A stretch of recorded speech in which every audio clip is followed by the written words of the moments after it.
Welcome to class this month, Plank Your Love.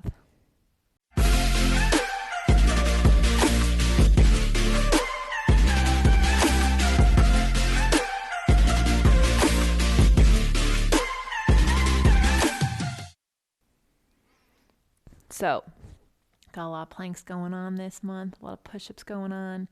It's not my favorite exercise. I told y'all that in one of our weekly classes. And the truth is that a plank is basically the standard for before the elevator pushes us up and down. And so in every Pilates piece of equipment, there's a version of a plank, even on the pedal. So we will do that. I'm going to have us focus on where we find there's actually planks happening throughout the reformer. There's like a lot of them, a lot of moments where you're basically in a plank, whether you're lying down or on a box. And I think it'll be really fun for us to see like, oh, wow, I may hate plank, but I love this exercise and there's a plank there. So you can show your love for it. If you can show your love for it there, then you can show your love for your plank anywhere. So start with 3 to 4 heavy springs and make sure you have your whole kit and caboodle set up. All right, lying on your back, heels up and squeezing together, balls of your feet on the reformer, arms up to the sky. Yeah. Yeah, I want them there, and then I want you to bend your wrists. Okay. So take up space. If you are not breathing into your low ribs, as soon as you push, you're going to shove yourself into your shoulder block. So take a moment to breathe into your space and then press your legs to straight and bend in. Allowing your shoulders to not pull together, but definitely to be down and wide on the carriage. Staying on the inner foot and outer foot. And here's the key thing. Notice that we're on the balls of our feet. When we go to plank, we're not on our toes. We are on the balls of our feet.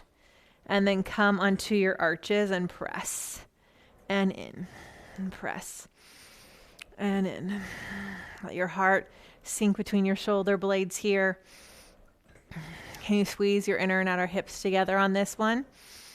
Are your hands getting tired like this? Are you getting tingling in your hands? You can pull your arms down if you want. Otherwise, keep them there. Every time your legs get straight, you're in a plank.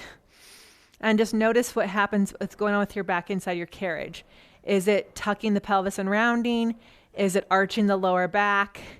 If you can be in a tall back here with strength, then you can be in a tall back against gravity. Might not be easy, but it's possible. And then come onto the balls of your feet. Go ahead and press your arms down by your side. Lower your heels and lift your heels. And when we lift our heels, we're not popping and locking. We are lifting up to the point that we can stand on the balls of our feet.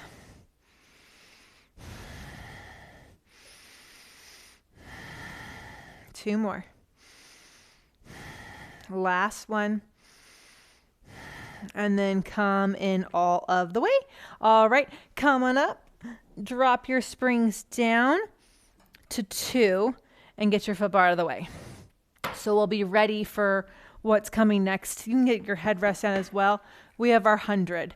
So right here, if I asked you to flint your feet, you'd be in an upside down push up. Now, what I'm noticing is my low ribs are trying to pop off the ground. So I'm pulling my low ribs onto the carriage, my heart onto the carriage, and I'm squeezing my legs tight together. All right, so I'm ready for a plank at any moment, and then I'm going to lift up into 100.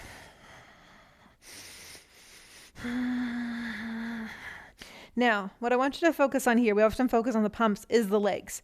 They should feel as strong as they did when they were pushing into that foot bar. Because the more strength we can get out of our legs right now, the easier a plank is going to feel when we're against gravity.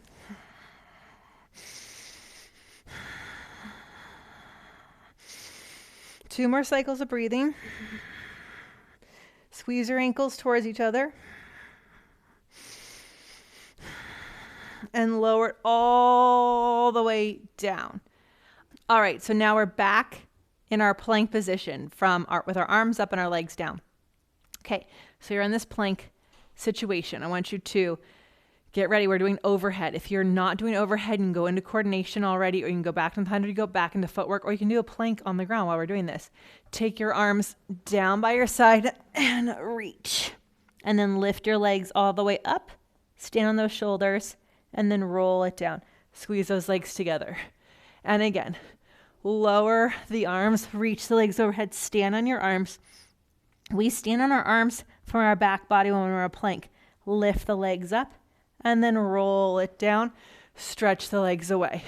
One more time. Arms go down, legs go over, lift the legs up.